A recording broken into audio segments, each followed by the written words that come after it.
পিতার ভয়ে যারা করলা ভাজি খেতে চান না তাদের জন্য আমার আজকের এই ভিন্ন ধরনের রেসিপিটা।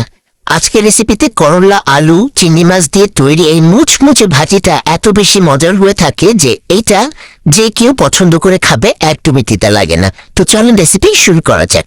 আসসালামু আলাইকুম everyone, welcome back to my channel. আজকের রেসিপির জন্য আমি খুব মাঝারি সাইজের 2টা ফ্রেশ করলা নিয়েছি, সাথে ছোট ছোট 5টা আলু নিয়েছি। আলুর সাইজ বড় হলে মাঝারি সাইজের 2টা আলু নিলেই হবে। এবার এগুলোকে আমি সুন্দর করে অফ ক্যামেরায় কেটে নিয়েছি। করলাগুলোকে আস্ত অবস্থায় আমি পানি দিয়ে ধুয়ে এরকম পাতলা পাতলা স্লাইস করে কেটে নিয়েছি। করলার বীজগুলো একদমই কচি ছিল, তাই আমি ফেলে দিইনি, বাট আপনারা চাইলে ফেলে দিতে পারেন। আর চেষ্টা করবেন সবগুলো একই রকম পাতলা করে স্লাইস করে নিতে। এবং আলুগুলোকেও আমি একইভাবে পাতলা পাতলা স্লাইস করে কেটে নিয়েছি এবং সবগুলো আমি এবার একটা মিক্সিং বোলের মধ্যে নিয়ে নিচ্ছি। এবার এর মধ্যে আমি অ্যাড করে দিচ্ছি একটা বড় সাইজের পেঁয়াজ, এখানে আধা কাপ থেকে বেশি আছে পেঁয়াজ কুচি। তো সাথে কিছু কাঁচামরিচ কুচি অ্যাড করে দিচ্ছি। এবার অ্যাড করে দিচ্ছি স্বাদ মতো কিছুটা লবণ, আর অ্যাড করে দিচ্ছি সামান্য একটু হলুদ। এটা অপশনাল, কেউ দিতে না চাইলে না দিলেও হবে। এখন সবকিছু একসঙ্গে হাত দিয়ে আলতো হাতে মেখে নেব। করলা মেখে নেওয়ার পরে আমরা একটু পরে ভেজে নিব। সো এবার একটা সাইডে এখন সরিয়ে রাখছি। এখানে আরেকটা বলের মধ্যে আমি প্রায় 1 কাপের মতো চিংড়ি মাছ নিয়ে নিয়েছি। আর এখানে বড় চিংড়ি মাছটাকে আমি ছোট টুকরো করে কেটে নিয়েছি। আপনারা চাইলে ছোট চিংড়ি মাছও নিতে পারবেন, বাট অবশ্যই খোসা ছাড়িয়ে নিতে হবে। সাথে 3 টেবিল চামচ পরিমাণ রসুন কুচি দিচ্ছি, স্বাদ মতো সামান্য লবণ দিয়ে দিচ্ছি, আর সামান্য একটু হলুদ অ্যাড করে দিচ্ছি।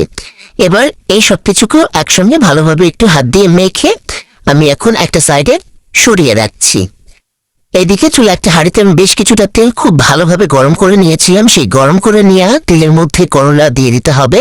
এবার মাঝারি আঁচে ভেজে নিতে হবে। অবশ্যই তেলটাকে খুব ভালোভাবে গরম করে নেবেন, তা না হলে এটা ভাজতে অনেক টাইম লাগবে এবং আলু অনেকটা তেল টেনে নেবে। করলা খুব একটা তেল টেনে নেয় না, শুধু আলুতেই হালকা একটু তেল টেনে নেয়। আর একটু একইভাবে আমি সবটুকু করলা ভেজে নিয়েছি আর আমার মুচমুচে করলা আলু রেডি। এবার একটা সাইডে এটাকে রেখে দিচ্ছি। ওই একই তেলের মধ্যে আমি বেশ কিছু শুকনো মরিচ ভাজতে দিয়েছি। শুকনো মরিচগুলোকেও হালকা লালচে করে ভেজে আমি এখন তেল থেকে তুলে নিচ্ছি। শুকনো মরিচ তুলে নেওয়ার পরে আমি চিংড়ি মাছ আর রসুনটা ভাজতে দিয়ে দিলাম। তবে চিংড়ি মাছ আর রসুন কিন্তু একদমই মুচমুচে করে ভাজা যাবে না, জাস্ট 2 থেকে 3 মিনিটের মতো। যখন হালকা একটু কালার আসবে বা মাছটা সিদ্ধ হয়ে যাবে, ওই পর্যায়ে তেল থেকে তুলে নিতে হবে। চিংড়ি মাছটাকে তেল থেকে তুলে নেওয়ার পরে এবার হাত দিয়ে ধরার মতো ঠান্ডা হওয়া পর্যন্ত অপেক্ষা করব। যখন একটু হালকা হাত দিয়ে ধরার মতো ঠান্ডা হয়ে যাবে, ওই পর্যায়ে এখানে আমি অ্যাড করে দিব হচ্ছে শুকনা মরিচ। নিজের স্বাদ অনুযায়ী অ্যাড করে দিতে পারবেন আপনারা। এবার এর মধ্যে সামান্য লবণ দিয়ে আমি প্রথমে শুকনা মরিচটাকে চটকে ভেঙে নিচ্ছি। শুকনা মরিচটাকে ভেঙে নেওয়ার পরে এবার হাত দিয়ে হালকা হালকা করে আমি চিংড়ি মাছগুলোকে একটু ভেঙে দিব। একদমই এটাকে অনেক বেশি মিহি করতে হবে না, জাস্ট হালকা হালকা হাত দিয়ে ভেঙে নিতে হবে। চিংড়ি মাছটাকে হালকা করে ভেঙে নিয়ে এবার এখানে আমি অ্যাড করে দিচ্ছি 1.5 টেবিল চামচের মতো সরিষার তেল। আর অবশ্যই সরিষার তেলটা ব্যবহার করবেন, এতে করে খুব সুন্দর একটা ফ্লেভার অ্যাড হয়।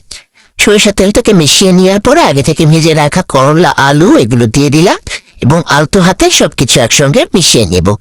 সবকিছু একসঙ্গে মিশে গেলেই কিন্তু আমাদের মুচমুচে করলা ভাজি বা ভর্তা যেটাই বলেন সেটা একদম রেডি হয়ে যাবে। সাদা ভাতের সাথে এটা খেতে যে কি মজার, তৈরি করলে নিজেরাই বুঝতে পারবেন। সো লুকসটা দেখেই হয়তো বুঝতে পারছেন। আজকে বিদায় নিচ্ছি, সবাই খুব ভালো থাকবেন। আল্লাহ হাফেজ।